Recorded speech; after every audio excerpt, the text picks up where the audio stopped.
Hola YouTube, it's your girl Ling Ling back with another video. Today I will be showing you guys some Doja Cat inspired nails. I will be using the Kiss Acrylic set.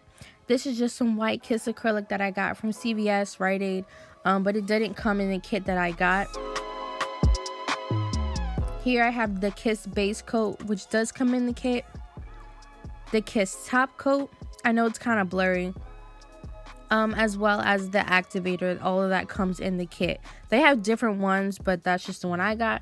I have the Kiss nail glue, didn't come in the kit, and then some black nail polish. Any kind of black nail polish is good for this, and of course some glitter.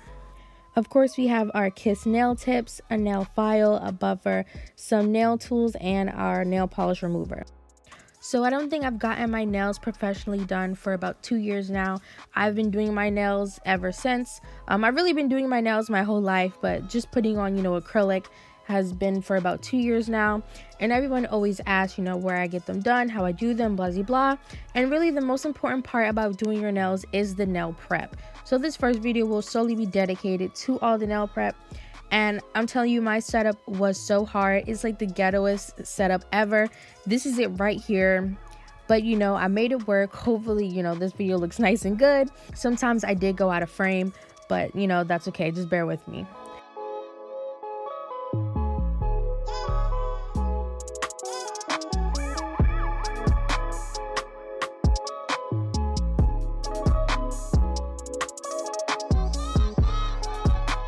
I got this cuticle cutter from Walmart, and I think it's one of the best cuticle cutters out there. It was under $3. I think for someone who is new to doing their own nails, this would be really great.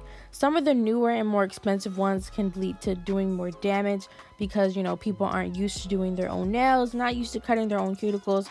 So I think this is really great. It's super cheap and it gets the job done. Even with the great tool, with this step, you really want to take your time.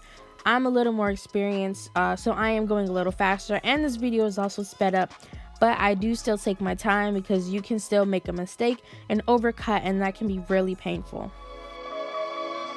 Okay, so while I was doing my nails, I was watching Total Wipeout, and look at this. This is so freaking hilarious. I just thought this was the funniest thing in the world. One thing I will say about the dip acrylic set is that I do not give it a high rating. I rate it a 5 out of 10 because it does get the job done. However, I feel that my nails do not last. And I've used this kit for a long time, so I'm not sure if they changed anything. But, I did my nails for this video and I had 4 layers of acrylic. And my nails were literally breaking just from scratching my head. So I feel like, that was really disappointing. And honestly, it's better to just spend your money on a real acrylic set than to keep buying, cheap ones. I know I'm doing a lot of talking, but I felt that was really important. Right now, I'm just filing off the shiny layer of my nail, which is really light. And I'm making sure that I'm getting into the crevices of my nails so that no lifting can occur. So right now, I just have some nail polish remover. Really, you don't want any nail polish remover with oils in it because when you use a nail polish remover, you're trying to take off any oils that may be left after you've gotten rid of that shiny layer, because any oils left on your nails will cause lifting. Pretty much anything can cause lifting with acrylic nails or anything that will go on top of your nails. So really, you want a dry base so that the two can stick together. So now I'm taking out my nail tips to get them on my nails. Most of the time, after you do your nails a couple times, you know which nails will fit and which won't. It's important not to press down hard when you're fitting a nail to your finger, because if you press down too hard, then the nail will just flatten out to your nail shape, and eventually you'll find out that it is too small. So when you're picking out your tips and you're trying them on your fingernails, you want to make sure that whatever tips you grab, you put them on your nail lightly so that you know that it fully fits with no added pressure. And not all of your nails are going to be the same size, so don't be afraid if one nail fits one size and the other nail fits a different size. Sometimes they can be different sizes, and that's okay.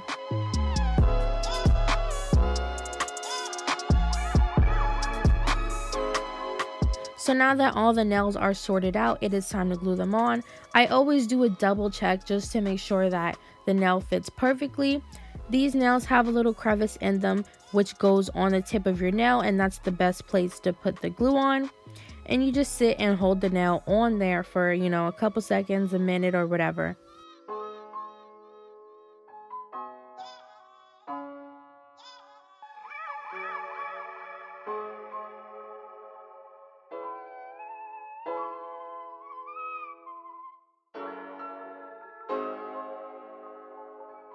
So now that all my nails are glued on, they are super long, and so I'm going to cut them down. I use scissors, but you can of course use a nail file, which I think would take way too long, or a nail clipper. I think the scissors are the best option, and you always want to make sure that you cut longer than what you expect, because you can always file down, but if you cut too short, you can't, you know, add anything to it. I usually measure my nails together with the first hand before I cut them, but I was super lazy and didn't care, and honestly they ended up coming out super close anyways, which I thought was really crazy because usually when I measure I feel like one hand is still way longer. So now it's time to shape, and I used to use scissors for this as well, but I feel like I would overcut sometimes, so I think a nail clipper with this process would be the best. And really, you just want to get some of them edges off, because you don't want to sit and file for like 15 minutes on one side because you have all that nail on there.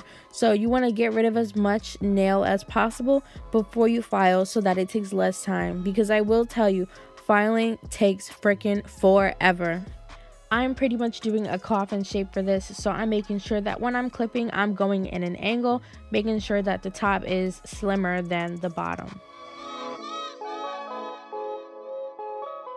So now that that process is done, it is time to file, and this process does still take a long time, probably because I like to be safe when I'm cutting and I don't want to overcut, so I leave a little more nail on than I really should.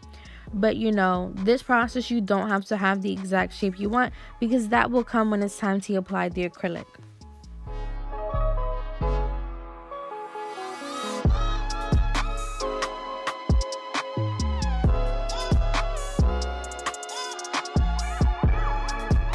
So now that all the nails are cut to pretty much the shape I want, now it's time to smooth them out. So you're just gonna go over the part where your nail meets the tip, and you're just pretty much gonna file at the base of that tip so that it can blend in with your nail. And you're gonna do that all around so that it's pretty much even all throughout, because you don't want to have any bumps in your nail, so you want it as even as possible.